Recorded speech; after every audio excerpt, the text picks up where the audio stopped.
And we put on it. If you want to be successful, you got to get real and get well, man.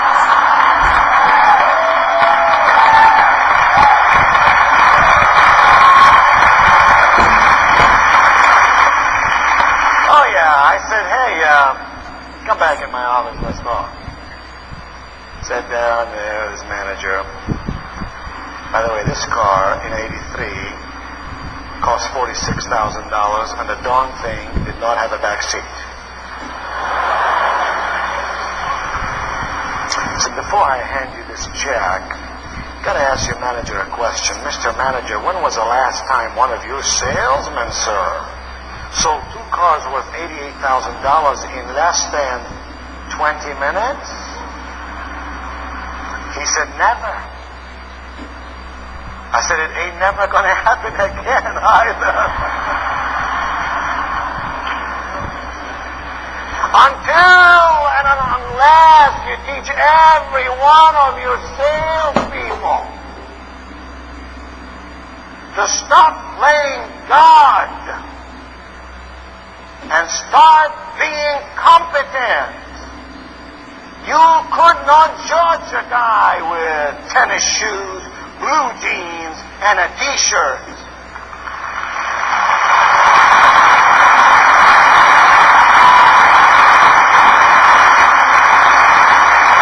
What you gotta do, I said, is teach your people how to qualify human beings, because when you least expect it, they'll be the biggest recruit. When you least expect it, it'll be the biggest retail customer. When you least expect it, someone in your downline will wake up and start smelling the roses.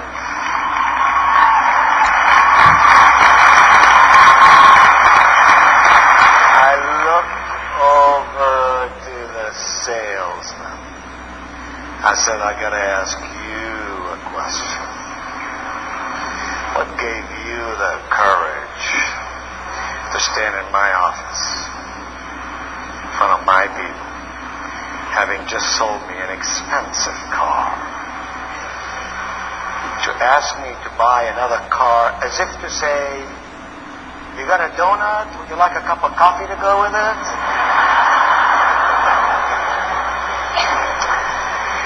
He said, Mr. Qubein, since I saw you on that Saturday afternoon, I have done nothing but check you out.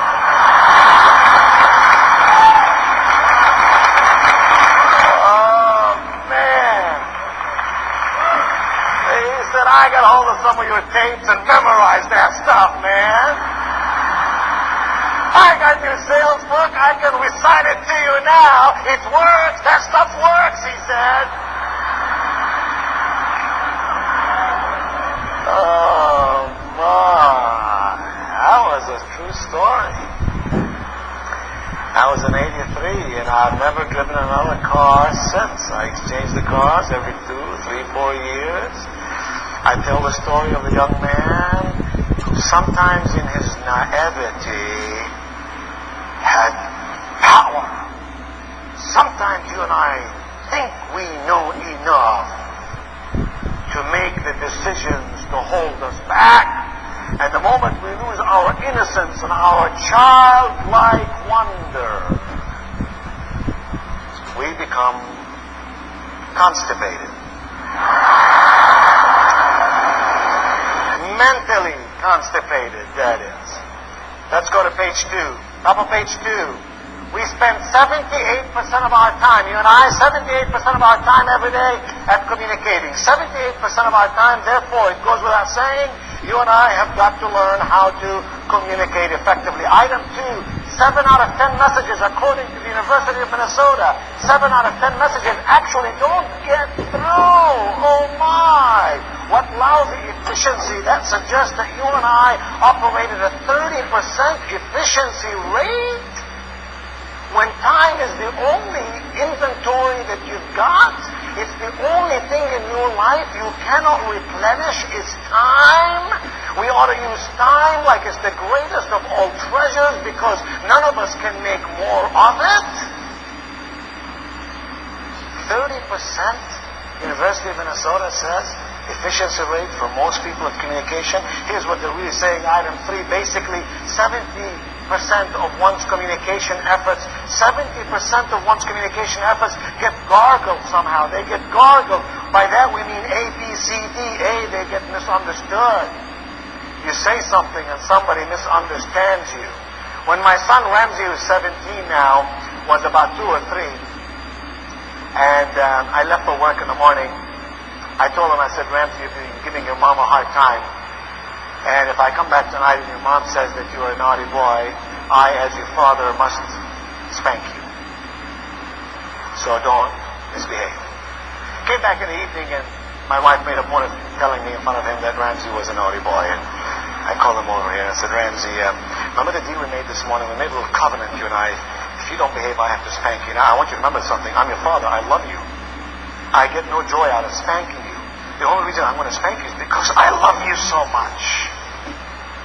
And then I let him have it on his derriere 2 or 3 times.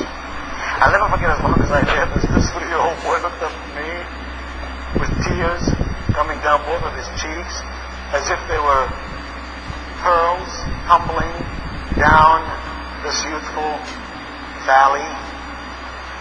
And he said, Daddy. I said, yes, Ramsey. He said, Daddy, I don't want you to love me anymore.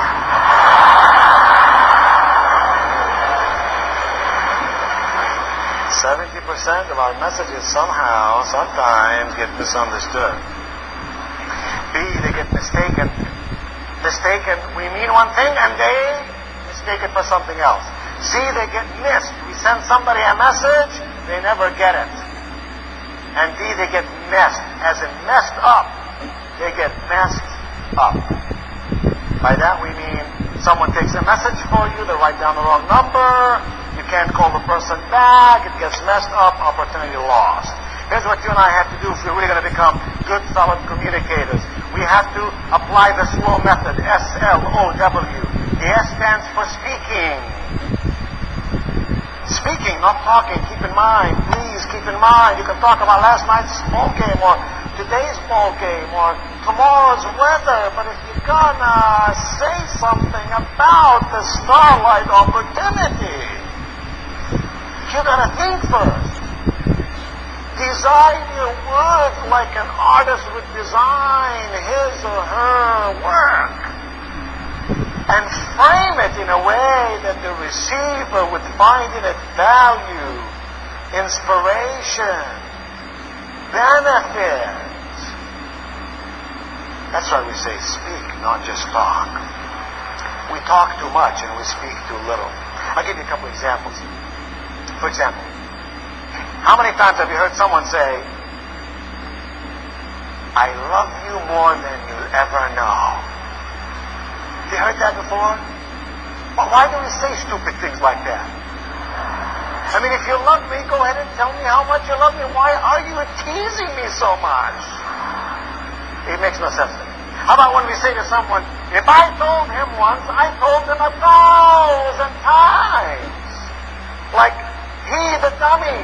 No, I the dummy. Because if I told him once and he didn't get it, and I told him twice and he didn't get it, and I told him 3 times and he didn't get it, maybe there's something wrong in the telling. How many times have you heard someone say, let me be honest with you? What's the alternative? Any of you remember the old Geritol commercial? The old Geritol commercial? The guy will stand on television, on TV. He'll have his wife standing next to him. He'll put his arm around his wife. He'll look straight at the TV camera and he'll say, my wife, she takes Geritol every day. And I love her for it.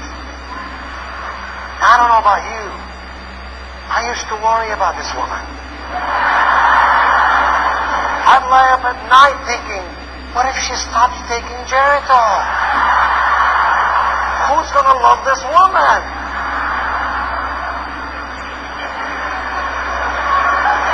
We say dumb things.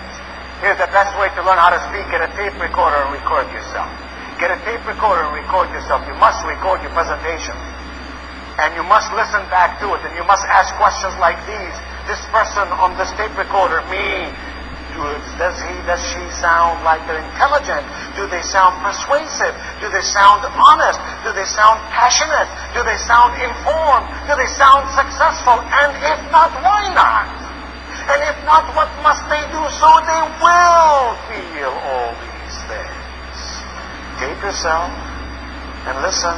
If you're using too many ahs, you know, oh God forbid, the word like. I woke up this morning and I looked out the window and it was dark. And I said I have to turn the light on, but it was too far from my bed. Who invented the word like? Clearly, a person who doesn't know a lot of words in English. It has no application. People who use too many like, that means the brain can't think fast enough to come up with something different. So don't succumb to this kind of stuff. Here's why. Because when you use repetitious stuff like that, it defocuses the listener from the message itself. And the listener now is focused on the interference itself. The word like. It's equivalent to guys. Gosh, I wish I had 2-3 hours with you because there's so much we need to cover. It's equivalent. Thank you. It's equivalent to the guy, God forbid we have one of those dudes here this afternoon. It's equivalent to the guy who might have hair where God never intended to be. Like on top of their nose.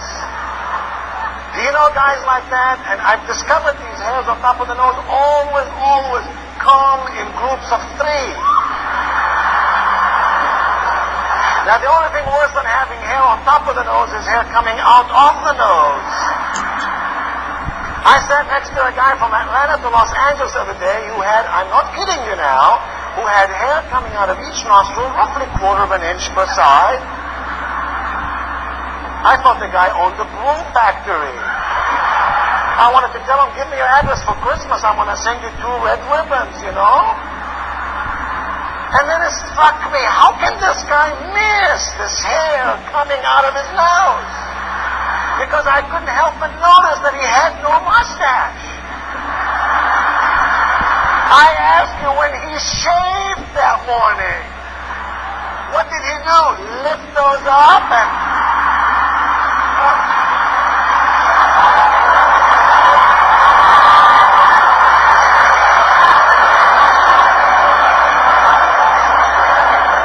Now that is called interference. And when you got interference, you can't connect. He asked the question, does he have a partner in his life who could have pointed him to the hair? The point is, when you use words like, or you have some visual stuff that interferes, it robs you of your power of persuasion. So that's how you learn how to speak. You record yourself, you listen to yourself, you improve, become more persuasive. The second one is listen. I'll tell you the best way to learn how to listen.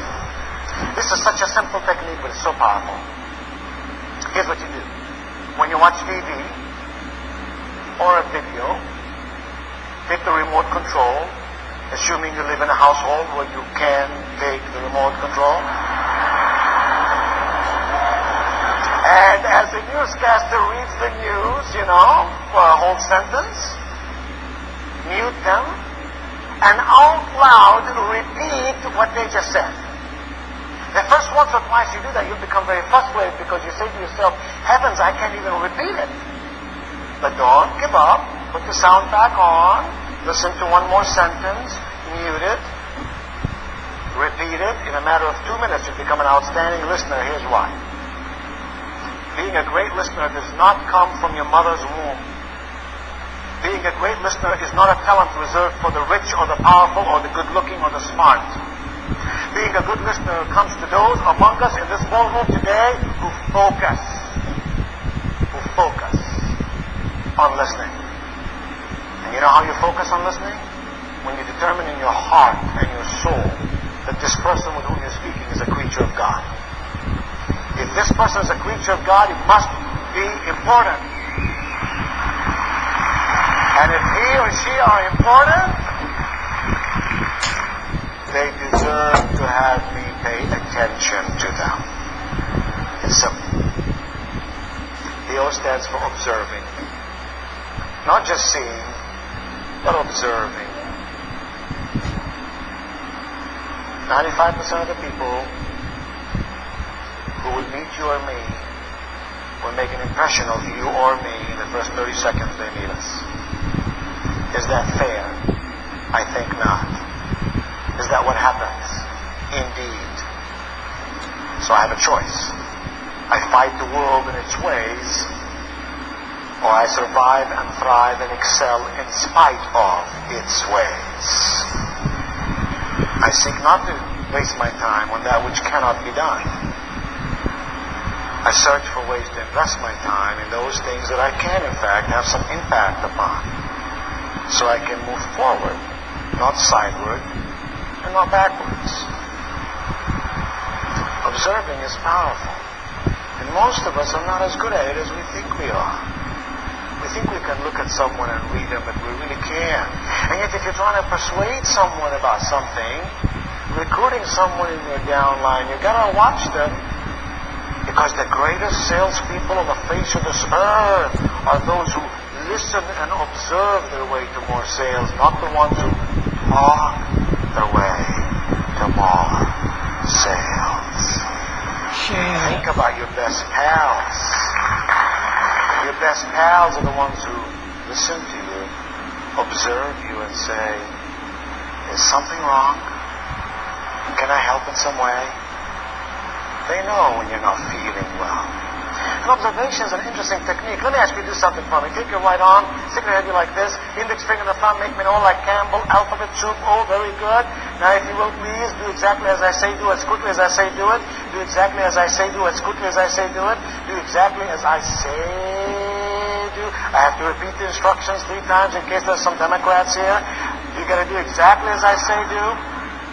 Don't worry, I don't belong to any organized political party. I'm a Republican. Do exactly as I say, do as quickly as I say, do it. Bring the hand very quickly to your head. Very good. To your chest. You're terrific to your back. Fantastic to your right leg. Superb to your chin.